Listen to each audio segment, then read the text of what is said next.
Have you ever asked yourself, how do you reason with the unreasonable? How do you come to an agreement with someone who's highly disagreeable? How do you negotiate with someone selfish? And how do you get through to people who seem determined to play dumb? What actually happens to a narcissist internally when none of their usual tactics work anymore? What happens when someone they used to control starts showing confidence, clarity, and self-respect, and nothing they do seems to work? Let's take a deep dive into the internal chaos of a narcissist who's losing control. The first thing that happens is denial, but not just the kind they project outward. I'm talking about internal denial. You see, narcissists build their identity around a fragile false self. They need constant validation to prop up this fantasy version of who they believe they are. Flawless, superior, deserving of special treatment. But when someone starts challenging this, speaking truth, asserting boundaries, refusing to enable, everything starts to unravel. The narcissist denies reality because facing the truth would be too painful. So what do? They deflect. They gaslight. They try to twist facts. They'll tell themselves and try to tell you that you're just going through something, that this phase is temporary, that someone must have turned you against them, and that leads us to the next stage. When they can no longer keep you under control, they don't take responsibility. They look for a culprit. It might be your friends, your therapist, even a YouTube video you watched. They convince themselves someone has poisoned you, because the idea that you could make a healthy decision to leave them on your own, that's too threatening. So they blame your support system. And that's one reason narcissists try so hard to isolate their targets. Here's the part they'll never admit. They need you more than you ever needed them.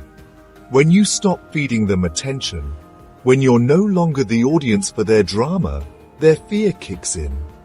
They fear being nothing, irrelevant, powerless. They may swing wildly from love bombing to threats, from guilt trips to bribery, anything to get you back under control.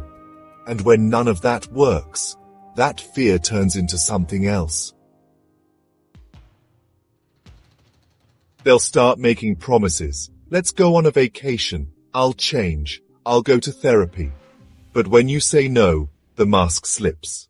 Suddenly, you're ungrateful. You're cold. You're the problem. And they'll say anything to justify that narrative, including diagnosing you with issues based on some 10-minute video they found online. And when that doesn't work, you'll notice a change in their tactics. They'll become erratic, swinging from flattery to insults, compliments to accusations. Their goal? To get you to react. They don't care how you engage, anger, defensiveness, guilt, as long as they keep you emotionally invested, because any attention, even negative, feeds them. But when you remain calm, grounded, and unbothered, that's when you see something truly revealing. Their desperation turns to rage. They may try to punish you emotionally or socially. Smear campaigns begin. They call your workplace. They tell your friends you've changed. They paint you as the villain. Why? Because if they can't control you, they'll try to control how others see you. Their anger feels justified to them. In their mind, you hurt them, all because you finally said no to their rigged, manipulative game. When nothing else works, they try subtler tactics to destabilize you. They may bring up past mistakes, question your memories, or triangulate others to make you doubt yourself. They'll try to wear you down, not just to punish you, but to re-establish their version of reality. They need you to second-guess your sanity, your perception, and your worth, because the moment you trust your own voice, they lose control. Now that you're no longer playing along, They'll try to win over the crowd. They'll rewrite the story of your relationship so it sounds like you were the narcissist. They gave everything. You betrayed them. They're hoping the more people they tell, the truer the story becomes. It's not about the truth. It's about attention. It's about spinning a tale that protects their false self from public exposure. Just when you think it's over, when you've blocked them, moved on, and started healing, they may reappear. This is called the Hoover phase, named after the vacuum cleaner. They're trying to suck you back in, but why do they do it? Because deep down they believe they still own access to you, that your healing is just a phase, that if they say the right thing, catch you at a weak moment, or play the victim well enough, you'll come running back. They might send a nostalgic text, like an old photo, wish you happy birthday, or even pretend they've changed. But remember, the Hoover isn't about love, it's about power. If they succeed in getting you to respond, it confirms to them that they still matter in your world, and the cycle begins again. Once the dust settles, the narcissist is left with something they've tried to avoid their entire life: emptiness. Because no matter how many people they manipulate, how many wins they collect, or how much attention they gather, it's never enough. Why?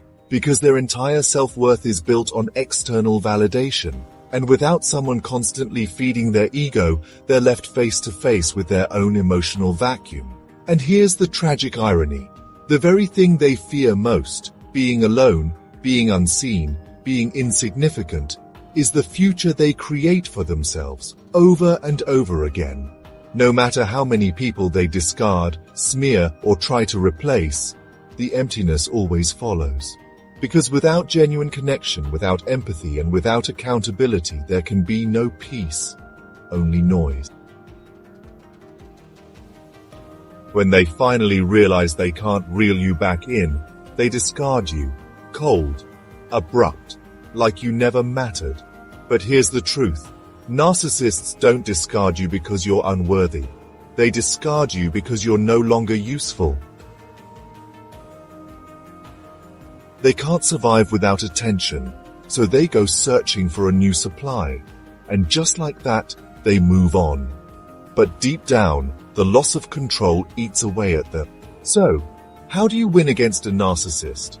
Simple. You don't play their games. You realize the only power they ever had over you came from your kindness, your hope, and your willingness to believe they could change. You win by taking your power back, by trusting your voice, by refusing to justify, explain, or argue anymore. Because you never needed their approval, you never needed their validation. They needed you far more than you ever needed them. The best revenge isn't anger, it's indifference. When you stop explaining, stop reacting, and stop caring, they lose all power over you. Drop A in the comments if you've seen these stages play out. And if you're ready to take back your power, hit subscribe. We've got more mind-blowing psychology insights coming your way.